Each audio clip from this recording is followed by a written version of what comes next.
আমাকে ওটিতে নিয়ে চলুন। নার্স,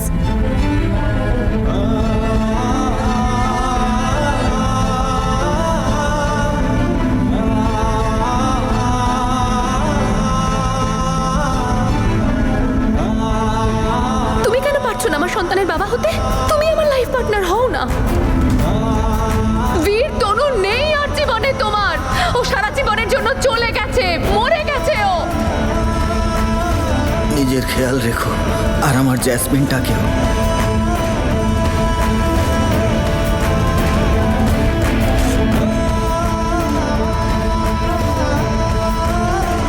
বীর তনু নেই আর জীবনে তোমার।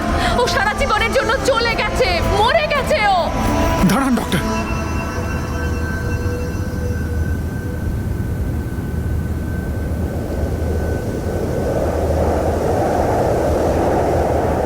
আমি তোমার সাথে কিছু কথা বলতে চাই।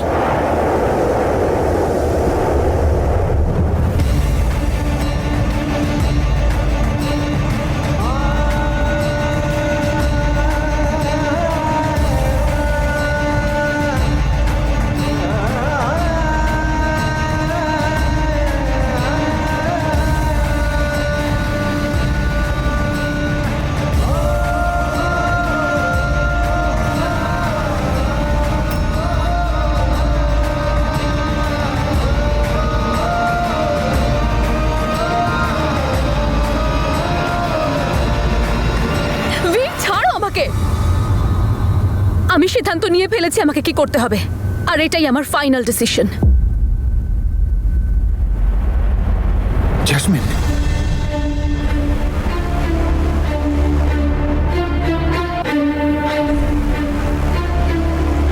এই বাচ্চাটির বেঁচে থাকার একমাত্র শর্ত যদি আমার হ্যাঁ হয়, তাহলে আমি এই বিয়েতে রাজি।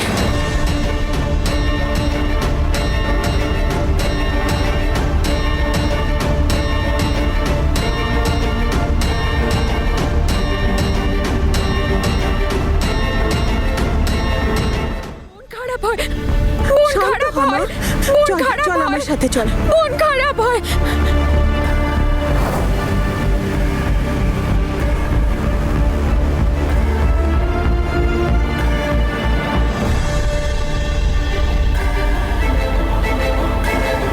আমি বিয়ে করব তোমাকে। এই বাচ্চাটিকে আমি নিয়ে আসবো এই পৃথিবীতে।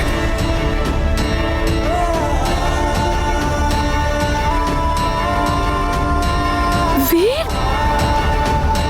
তুমি ভেবে বলছো তো যা বলছো? এটা কিন্তু ছোটখাটো এক দুটো দিনের ব্যাপার নয়, লাইফ টাইম, সারা জীবনের ব্যাপার। বীর, আমি তো যেমন তেমন কান্নাকাটি করে জীবনটা কাটিয়ে নেব, কিন্তু যদি তুমি আমার সন্তানকে কোনোভাবে অবহেলা করো,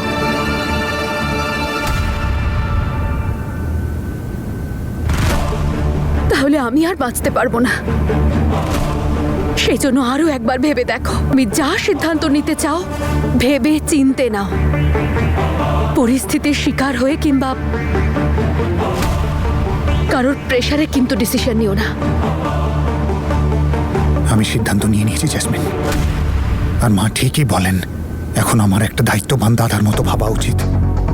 তাছাড়া অমৃত চলে যাওয়ার পর তোমার আছেই বাকি। তোমার আর তোমার সন্তানের খেয়াল আমি রাখবো। তোমার সন্তান সেই সব কিছু পাবে, সেই ভালোবাসা, সেই সিকিউরিটি যেটা তুমি ওর জন্য চাও। আমি যতটুকু করতে পারবো, যাই করতে পারবো না কেন, আমি তোমার বাচ্চার জন্য সেগুলো করব। আর এটা আমার ফাইনাল ডিসিশন।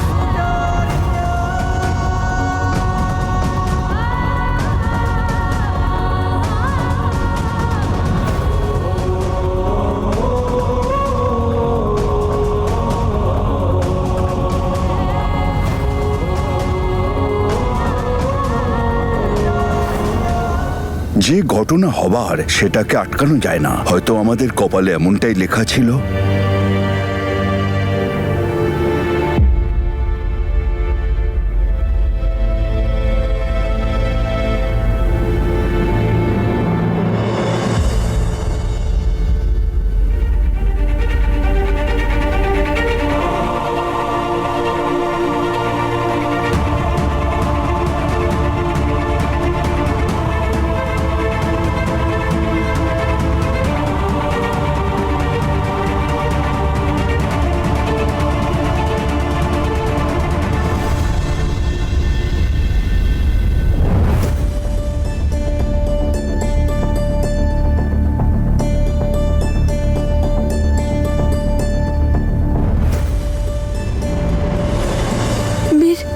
মা অমৃতের সন্তান এই বাড়িতেই জন্ম নেবে আর আমাকে নিজের বাবা বলবে।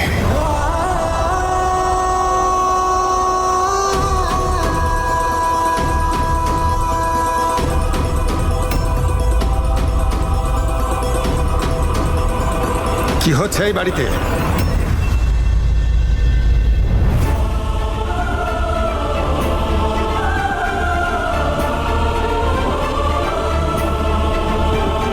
বাবা, এই সিদ্ধান্তটা আমি খুব ভেবেচিন্তে নিয়েছি।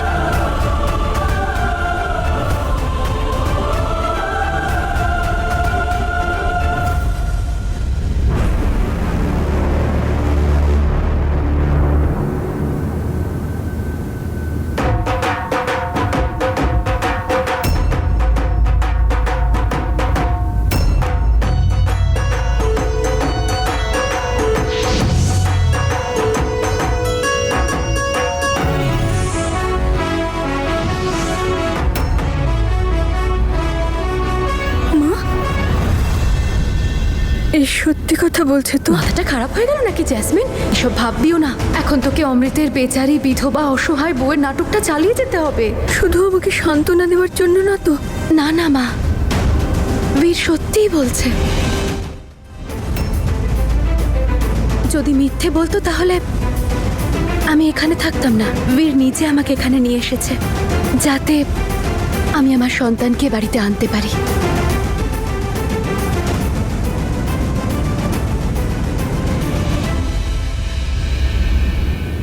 মা, আমি জ্যাসমিনকে বিয়ে করার সিদ্ধান্ত নিয়েছি।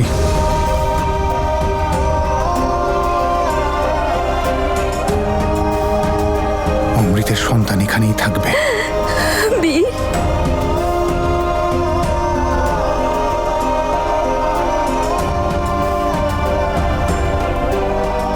দেখেছিস অমৃত, তোর দাদা তোর সব দায়িত্ব নিয়ে নিয়েছে।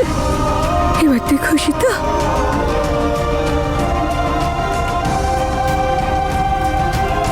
বীর তনুকে ছাড়া অন্য কাউকে বিয়ে করার কথা ভাবছেই বা কি করে, তাও আবার জ্যাসমিনকে?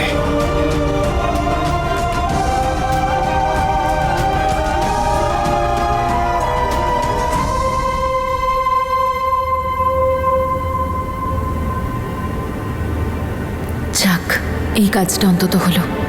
জ্যাসমিনের সন্তান একজন বাবা পেল।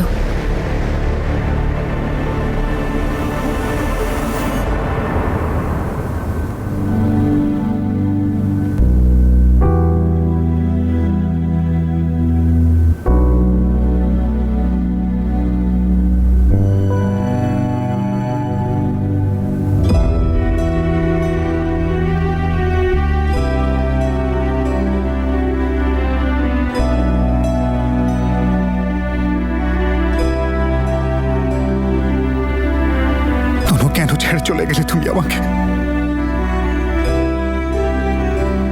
তুমি জানতে না আমি নিজের জীবনের প্রতিটা মুহূর্ত তোমার সাথে কাটাতে চাইতাম।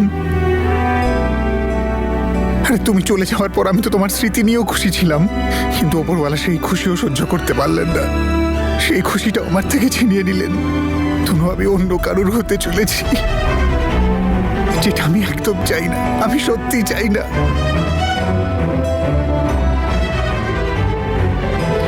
কিন্তু আমার ভাগ্য আমার ইচ্ছের পরোয়া করেনি। আর আমি জানি তুমি তো বুঝতে পারবে, কিন্তু এই মনকে কি করে বোঝাই, যেখানে শুধু তুমি রয়েছো, শুধু তুমি তনু।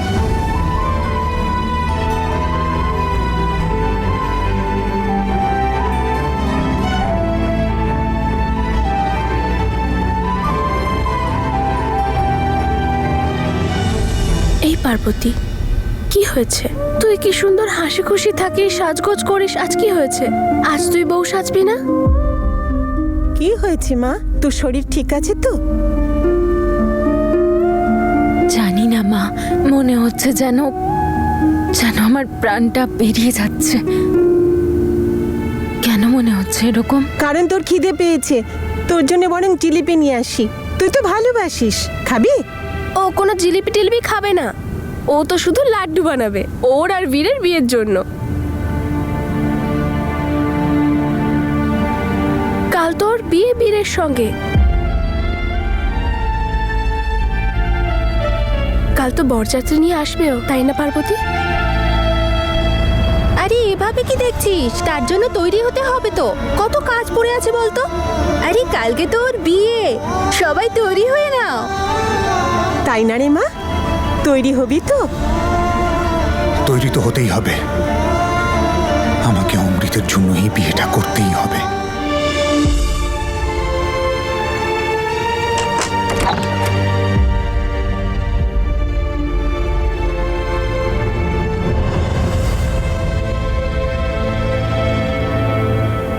তাহলে তুই তোর খুশিকে ত্যাগ করার সিদ্ধান্ত নিয়েছিস? না বাবা, এটা কোনো ত্যাগ নয়। এটা আমার ছোট ভাইয়ের জন্য দায়িত্ব, যেটা আমায় পালন করতে হবে। আমার চোখের দিকে তাকিয়ে বল, তুই সত্যি এতে খুশি তো? তনু চলে যাওয়ার পর সুখের সাথে আমার সম্পর্ক চিরতরে নষ্ট হয়ে গেছে বাবা। বল বীর। আমার এই সিদ্ধান্তে সবাই খুশি, আর তাতেই আমি খুশি। বাবা, আমি জেসমিনকে বিয়ে নিশ্চয়ই করছি, কিন্তু তনুর সাথে আমার ডোর কোনোদিনও ছিড়বে না।